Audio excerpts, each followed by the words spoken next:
Good morning, good afternoon, and good evening, and welcome to Umlink Energy Speaks Back, powered by Hark. My name is Paul Webb. I'm the founder of B2B Energy, and I'm your host.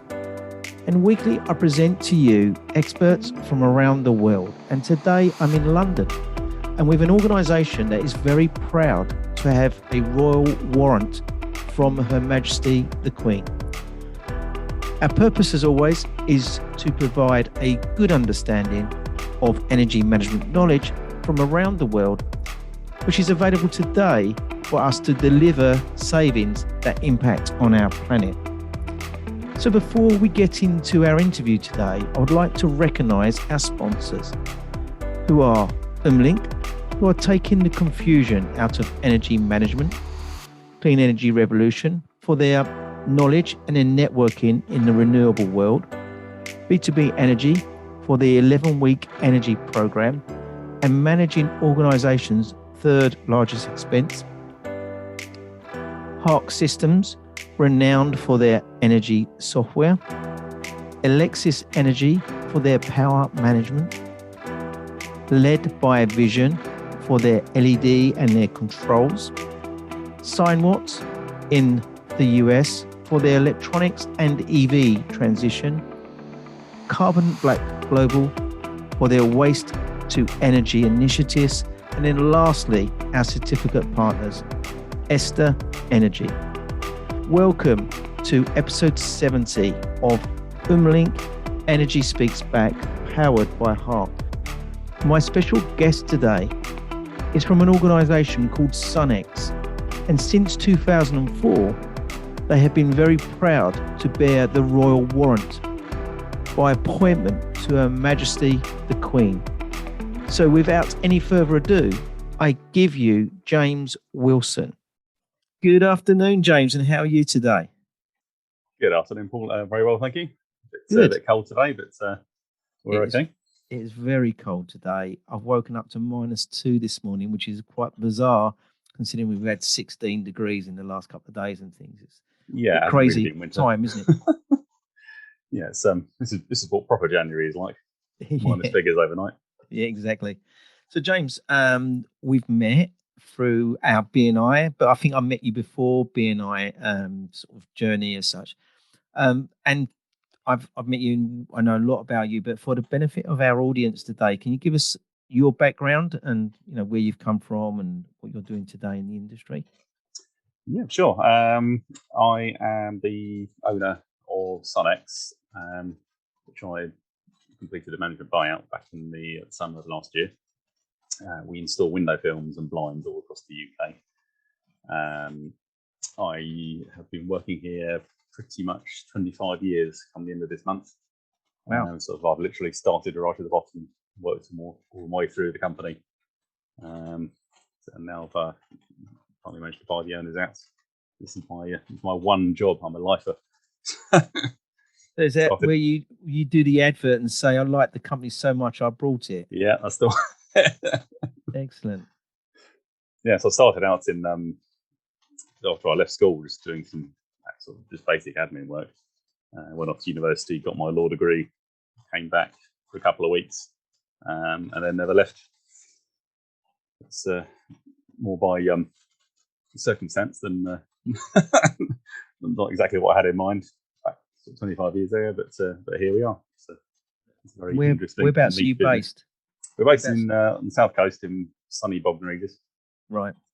Our clients are literally the four corners of the UK, even over to Ireland and into Europe on occasions as well. So, and it's about the so you cover windows and blinds, etc. So give us some background into that. What exactly do you do with these windows? It's on the window film side, a single sheet of what is essentially sticky back plastic can solve a whole range of problems caused by the sun. So it filter out the ultraviolet rays, which damage artwork and furniture. It can block out the heat from the sun and the glare. It can provide privacy, so either one-way mirror type or more of a frosted effect. It can make glass shatterproof, either in schools, stop the kids injuring themselves if they hit a piece of glass, or for bomb blast protection in the city as well, for financial institutions. And it can also retain heat in the winter, which is one of the key aspects of offering at the moment, particularly the gas prices going through the roof. And lots of companies trying to achieve net zero. You can help achieve that by applying the film to the glass, which just bounce the heat back in the winter, massively reduce energy bills in commercial buildings. Then also in the summer, the reverse happens. It reflects the heat away, which makes it much more comfortable for the people inside the building, and much less use of air conditioning. Again, it reduces those costs and carbon output and the load on those. And along with all the different other variables of benefits regarding the shatterproof, etc., it's quite a straight, it's a very good product to be looking at from an energy consultancy point of view. Yes, and it's very little known. Hopefully, this podcast will reach some people in the industry that probably aren't aware that what it can do, and also how cost effective it is as well. It's one of the highest performing. Well, obviously, changing your bulbs for LEDs is by far the quickest payback.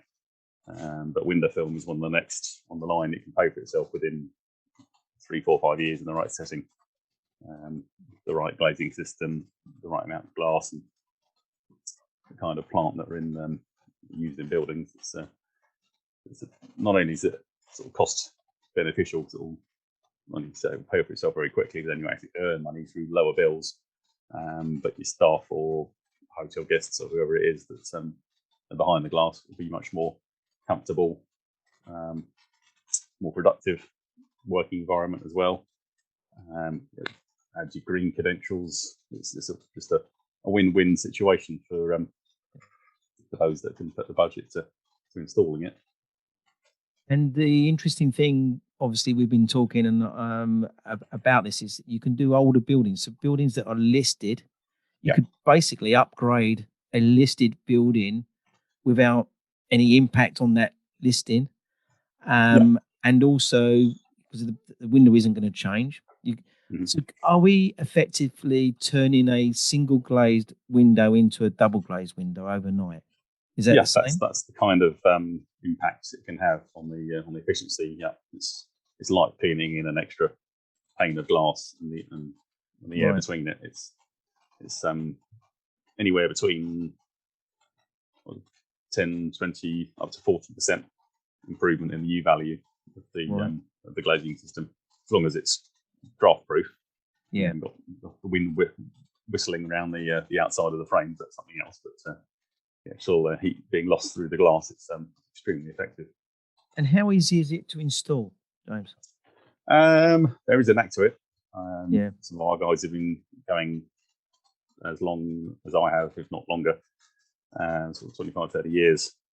So very used to installing these types of things. It's very easy to get wrong and quite expensive if you try and do it yourself. But it can be done. But it is a professionally installed product with a manufacturer's warranty generally for 10 years, a lifespan of sort of 15 to 20 years. Right. So it's and it gets more tricky as well with the more intricate style of windows that we tend to specialise in historic buildings. They're not always nice square windows. They've got sort of old frames that you've got to try and contend with, try not to get all the debris from the frames trapped under the edges of the film. It's not an easy job for a lot of these properties, but the cost, the actual impact of it is significant. You're going to have a lot of pain to get that. Pain being a bit of a pun there. I didn't mean to put that one in there today, but you've got the pain of putting it in. But then once you've delivered that, you say there's 15 years life cycle on it. Generally, yeah, it can be longer. Depends where you are in the country, because it's had some installations in Scotland that have gone on for sort of 25 years before it started to break down. But it's just a question of scraping it off and replacing it again. So it's only a semi-permanent coating. It will stay on of its own accord, but it will come off once it starts to degrade. Right. And in your background, I can see there's a by appointment. You've done some famous buildings in your time, haven't you? Yes, we were granted the Royal Warrant from the Queen back in 2004. So yes, it's coming up 18 years we've had that now, which we're very proud of. We're the only company of our type to have this for the film and the blinds as well. So it's mainly for Buckingham Palace, Windsor Castle, St James's Palace. They're the main three, and you have to work consistently over a period of time to get and maintain the warrants. It gets renewed every 5 years, and you have to submit the body of work you've done to the household to justify being granted it again. And because what we install lasts a long time, you need a regular sort of life cycle replacement program from them to keep it going, really, because you can't just do one job and then sit back and not do anything else for another couple of years. You have to keep going with it. It's not easy, but have you done Buckingham Palace? Yes, that's one of the ones on the that we've done. Wow. There's a lot of work going on at the moment, which we've been involved in. The massive refurb, all the plumbing, electrics, wiring, everything. It's a massive. It was 10-year project before COVID hit, so right. I'm expecting it's going to add a few years onto that. Yeah. But it's it's a big undertaking, and obviously the windows are part of that. So we've proven that it works well on listed buildings and the older buildings. What about modern buildings? Is it got its use there? Yes, yeah, absolutely. Even with sort of double glazing that's been around even sort of 10, 20 years ago, quite often they're still not particularly efficient. Certainly in terms of keeping things out in the summer. Once you've got the airspace of the sealed unit is there for insulation. But quite often people don't think it gets particularly hot in Britain. But obviously that's becoming more and more of a problem as the temperatures rise. So we can make a massive reduction of the heat coming in to offices by up to 80% of the heat we can reduce. Very cost effectively. There's very few areas where we can't add value or help improve the performance of glass. There are some modern ones that are very, very high tech these days. The brand new sort of skyscrapers that are going up, they're slightly more. They should be spec'd correctly now, but buildings that are a few decades old, certainly we can help with. You can take a building that was, say, 10 years old and enhance that building, can't you? Just by putting your film on. You could even change the colour of the building, couldn't you, glass-wise? Yes, it comes in different finishes. It does help improve the aesthetics of the building. If you've got blinds up at the windows that are all set at different heights, and it can look quite untidy. Yeah, it's almost like a mouthful of broken teeth sometimes. But sort of light colour blinds will set at different angles. Put a film across, and it gives a nice uniform facade to the buildings, much more appealing aesthetically. So a lot of our listeners are from overseas, around the globe. Have you done work overseas? Yes, we've had a few European installations. Mainly, it's stately homeowners who've got a place out of the continent. We've got Spain, Italy, France. We did a big museum in Copenhagen a few years back, the Statens Art Museum, which was a big job, big panes of glass. It was all externally applied, so we had to deal with the vagaries of the Danish weather, and working off cherry pickers and cradles coming down the side of the building, and scaffolding and all sorts. That was quite a task, but it all went very well, and it's due for renewal actually, which they did tentatively approach us just before COVID hit. So it's something to resurrect. That's all got to come off and be replaced right. in the near future. So yeah, we can. That was a referral from the National Gallery in London. Right. They approached them and said, "Who should we contact?" They could contact Sunnex, and we were still more cost effective than a lot more local installers in Scandinavia. So Right. we just sent the team over with a caravan for a couple of months and come back when you're done. Where is the product manufactured? We have a range of suppliers, but generally it's made in the States. Right. There is a factory that's opening up in Germany now that will help take some of the load off that and make it easier to get supplies at shorter notice, rather than having to either send it across on a boat or pay for air freight across from the States. That will help. There was a plant up in Runcorn in Cheshire that got mothballed a good decade or so ago. It wasn't the Americans deemed that it wasn't quite enough for them. It's little old Britain. All fish in the big pond, yeah. Yeah, it's made all across the globe in India and Far East, but we have to be careful, particularly with some of the producers, that the quality isn't quite there.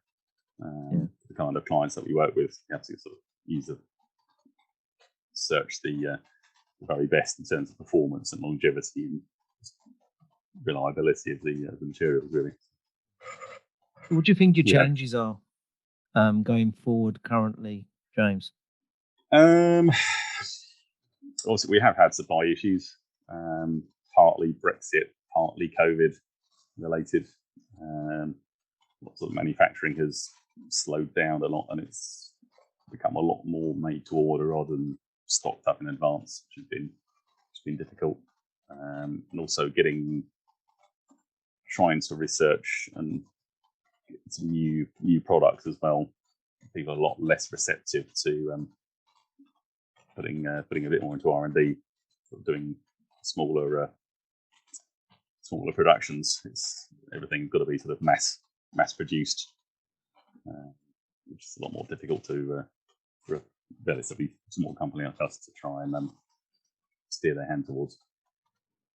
What's your plans for 2022 regarding this product and getting this story out there? Obviously, exactly. We're on a podcast today. That's the main focus for us. It's just product awareness, really. There are so many buildings out there that could do with this. That just might be considering just ripping out all the windows and replacing for new, which is obviously a horrific embedded carbon problem, and all that glass and metal going to landfill, and it's a very costly exercise and disruptive as well. And something can be done quite painlessly and quickly and efficiently with a simple piece of film, which is carbon neutral within a couple of months. So it's getting out to all the not only architects but energy assessors, people that go around checking buildings for where improvements can be made. And windows are quite often the thing that are left out, or people don't quite know what to do with them because they know it's going to be a real cost to replace them. So hopefully we can spread the word of window film and educate them to its benefits, really. Sometimes find it in isolated areas as I'm walking around in buildings, obviously on the safe house facing side where you're getting the sun, maybe in the corridor areas where the sun's beating in.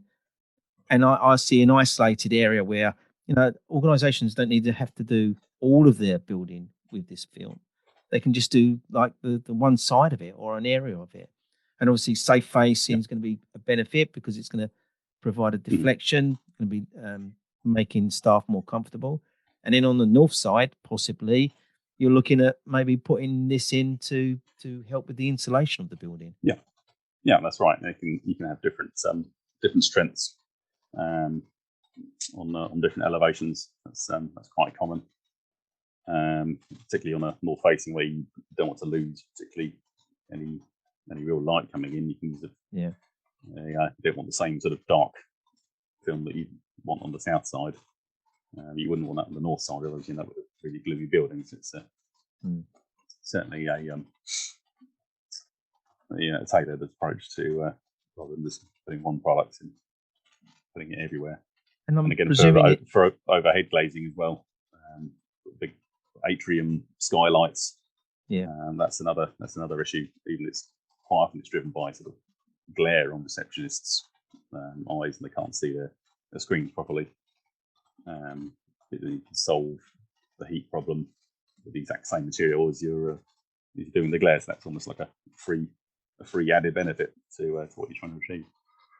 In London alone, in the 90s, when we was building properties and commercial buildings, it was the common thing to put an atrium in, wasn't it?